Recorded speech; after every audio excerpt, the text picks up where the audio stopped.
नमस्कार दोस्तों, स्वागत है आप सभी का तरवंश बायोलॉजी में।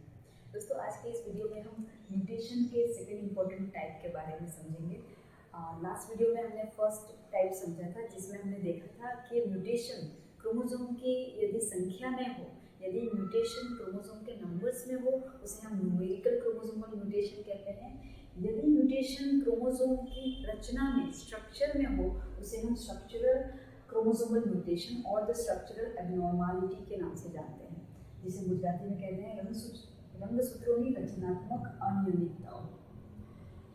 इस पर्टिकुलर एबनॉर्मालिटी के अंदर दोस्तों हम जानते हैं कि किसी भी ऑर्गेनिज्म का जो बेसिक सेलुलर स्ट्रक्चर है, उस बेसिक स्ट्रक्चर में आप देखेंगे कि रंगसूत्रों की जो संख्या है वो नॉर्मल होनी चाहिए, जो कि उस स्पीशीज के सभी सजीवों में है। सेकेंड, उस रंगसूत्र या फिर उस क्रोमोसोम के जो पार्ट्स हैं, के जो सेगमेंट्स हैं, वो भी प्रॉपरली प्लेस्ड होने चाहिए। प्लस उस क्रोमोसोम के डिफरेंट पार्ट्स में जो डिफरेंट जीन्स हैं, वो भी नॉर्मल और प्रॉपरली प्लेस्ड होनी चाहिए। यदि उनकी पोजीशन में, यदि उनके नंबर में किसी भी प्रकार का कोई भी ऑल्टरेशन होता है, तब हम उसे स्ट्रक्चरल एबनॉर्मालिटी के नाम से जानते हैं, जिसे हम रंगसूत्रीय विपथन या फिर क्रोमोसोमल एबरेशंस के नाम से भी पहचानते हैं, जिसके कई सारे टाइप्स हैं। हम शुरू करते हैं सबसे पहले टाइप से, दैट इज डिलीशन। डिलीशन को हम गुजराती में कहते हैं लोप।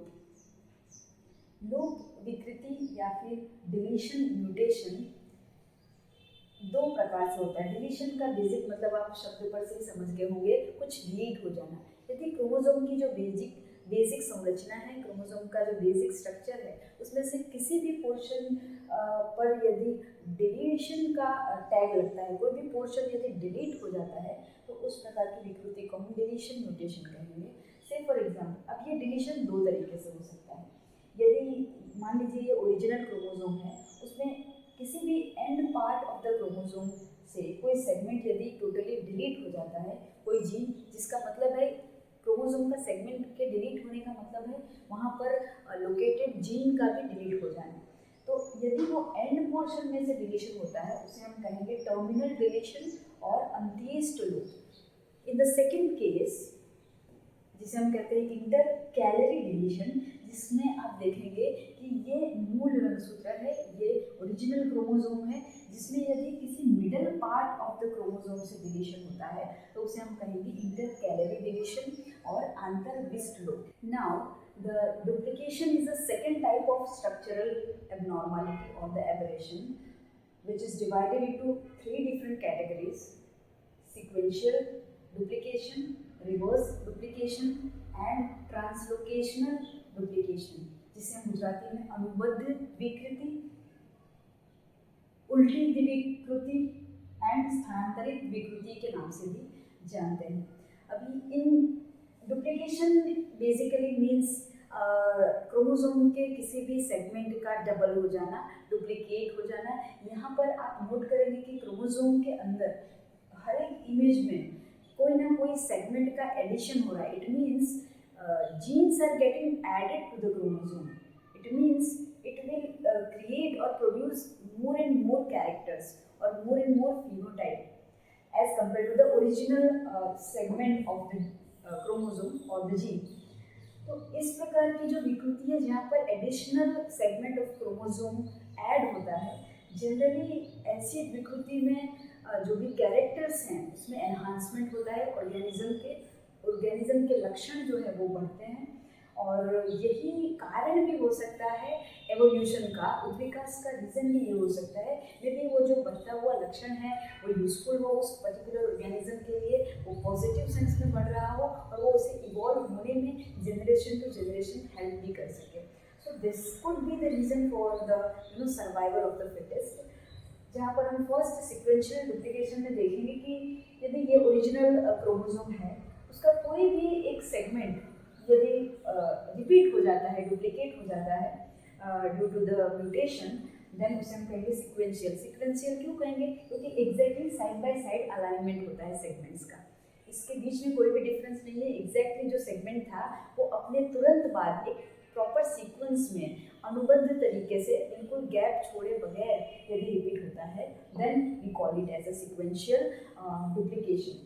इन द सेकेंड केस आप देखेंगे कि एक सेट ऑफ जीन है या फिर क्रोमोसोम का एक पार्ट है, कोई एक सेगमेंट, यदि वो डुप्लीकेट तो होगा ही, बेशक वो डुप्लीकेट होगा, बट एक रिवर्स पैटर्न में होगा, उल्टी तरीके से होगा, तो उसे हम कहेंगे reverse duplication. Means duplication is occurring in an inverted manner or the inverted form or a reverse form, then it is known as reverse duplication.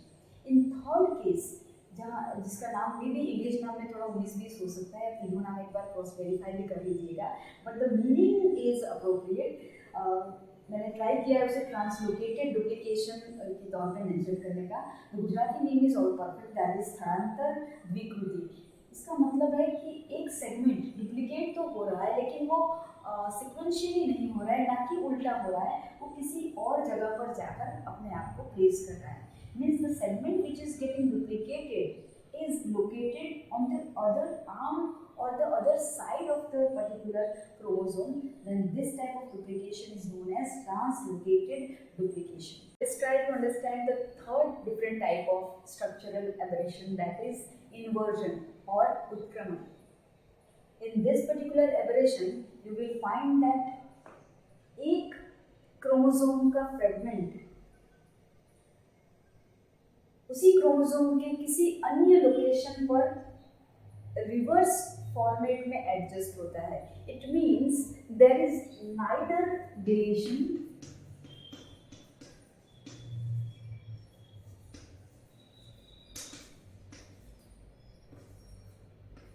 nor addition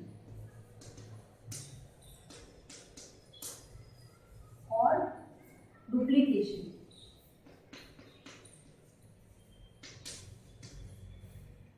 मतलब इस पर्टिकुलर केस में आप देखेंगे तो क्रोमोसोम की ओवरऑल साइज जो है वो म्यूटेशन के बाद भी सेम रहेगी.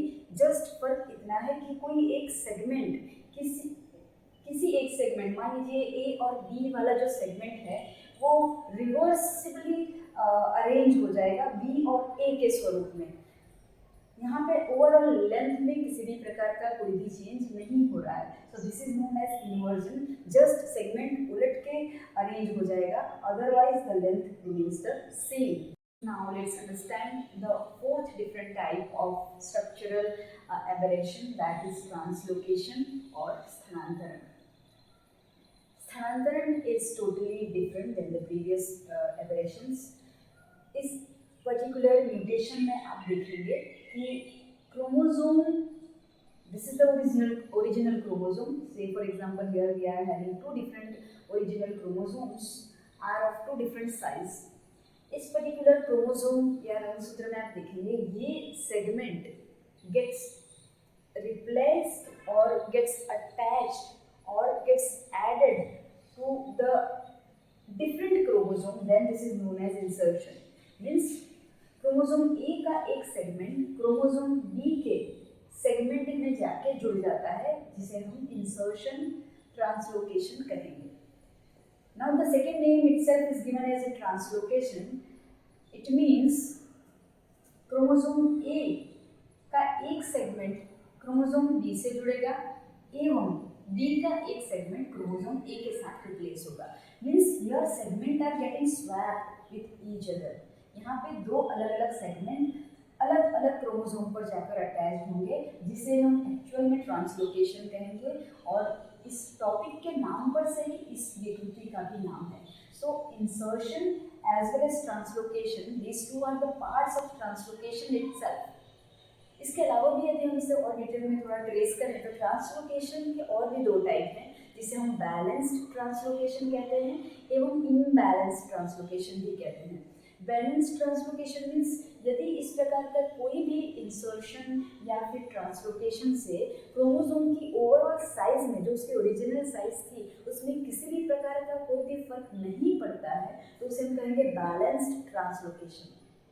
यदि क्रोमोसोम की ओवरऑल जीन की साइज में असर पड़ता है, यदि फर्क पड़ता है, तो उसे हम कहेंगे imbalanced translocation. So these are the 4 different types of chromosomal aberrations or रंगसूत्रीय विपथन.